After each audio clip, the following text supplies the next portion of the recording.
Asset location.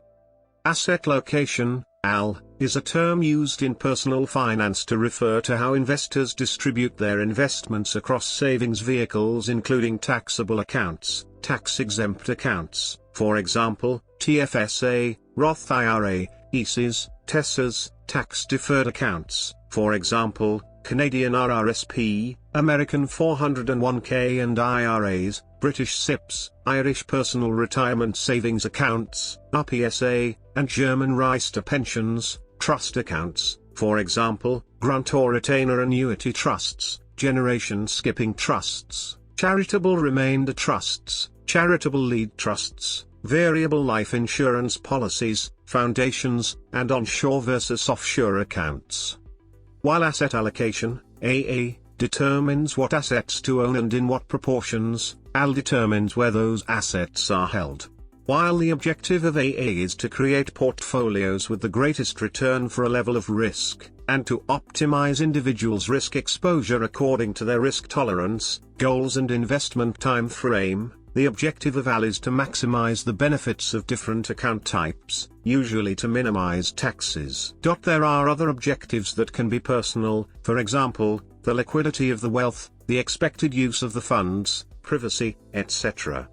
In the discussion below, the effective tax rate for any asset depends on a personal tax bracket, different countries' treatment of different types of income, personal frequency of realizing the tax liability, for example capital gains only taxable when sold after a multi-year holding period, the mix of income types generated by an asset, and the net tax effect that includes both tax debits and credits, for example the treatment of dividend income in Canada and Great Britain.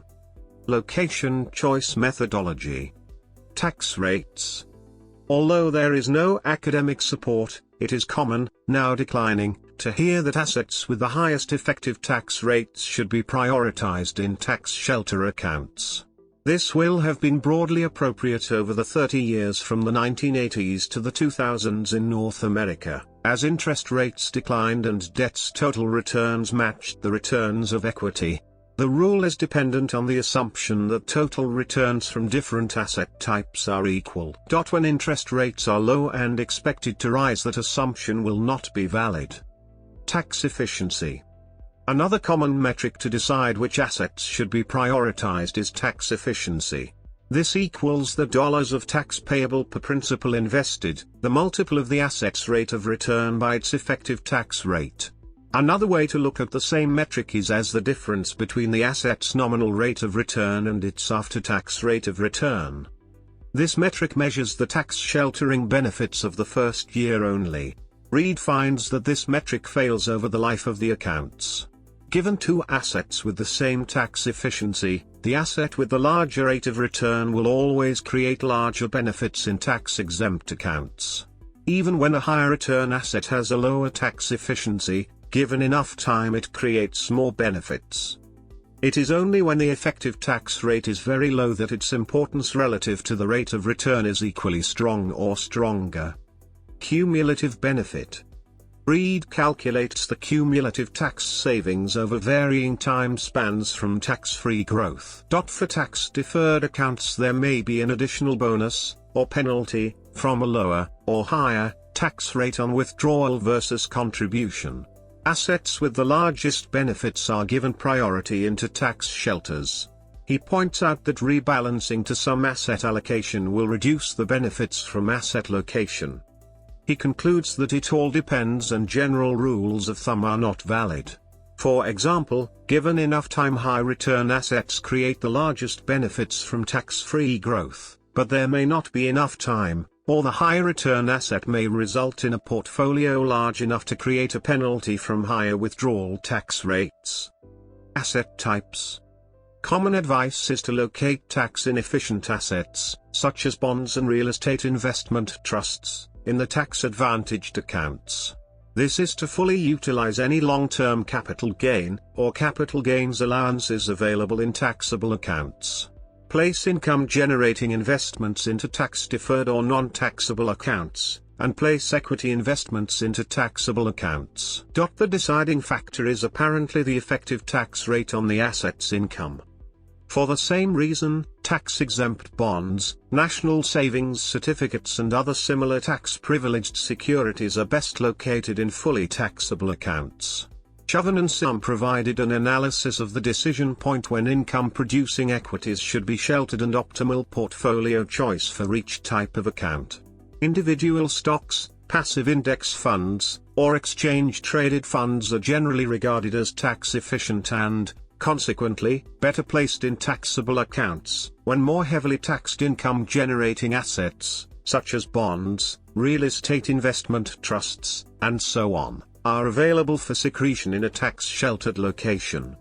Actively managed mutual funds or unit trusts may also prove to be better located in tax-sheltered vehicles, because equities held through financial intermediaries tend to be taxed more, due to high turnover, than individual equities held by an investor for the long term, who has the opportunity to plan the realization of gains and offset losses. Siegel and Montgomery demonstrate conclusively that taxes and inflation substantially dampen compound returns, especially for equity investors.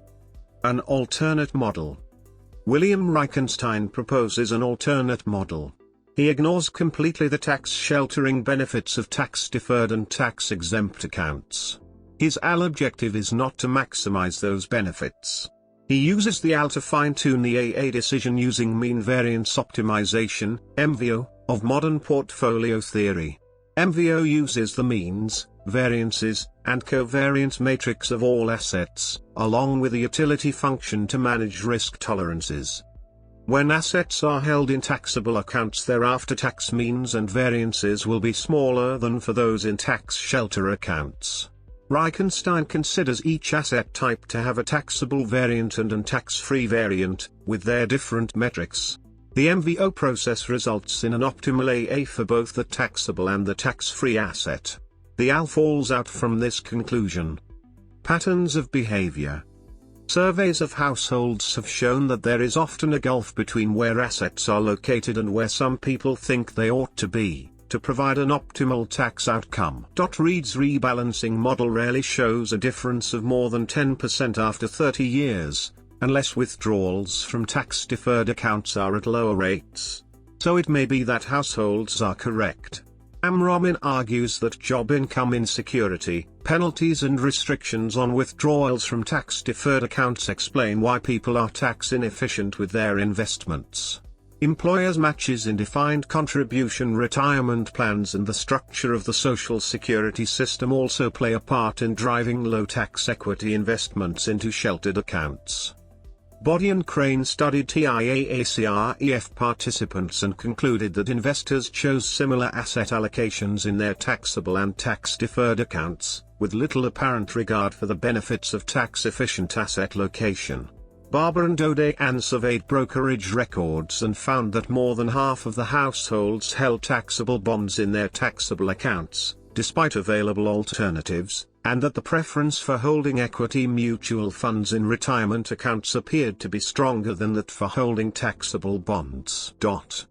Other commentators suggest decisions concerning the use of home equity and mortgage debt as a substitute for consumer debt have driven choice of portfolio location. An idealized example shows that over a 25-year interval, the difference between extreme asset location choices yielded a compounded 18% differential in return.